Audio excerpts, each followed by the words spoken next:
Glioblastoma multiforme remains the most frequent and aggressive primary brain tumor in adults.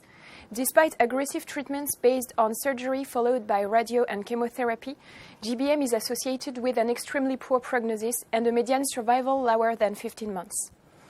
Since few therapeutic advances have been made over the last decade, cellular immunotherapies are currently explored to eliminate highly invasive and resistant GBM cells likely involved in rapid tumor relapse. Post-resection administrations of selected GBM-reactive cytotoxic immune effectors in the vicinity of the tumor could represent a unique opportunity to deliver concentrated cellular immunotherapy directly into the site of residual malignancy. Our group recently showed that immunodeficient NSG mice carrying orthotopic primary human GBM xenograft recapitulate GBM tumor development in patients. These GBM models were used to evaluate the efficacy of cytotoxic immune effectors intratumoral injections.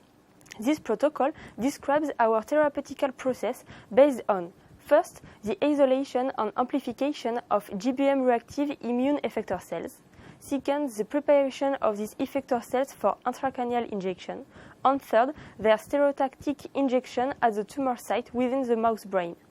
The behavior of the immune effector after orthotopic injection was also investigated.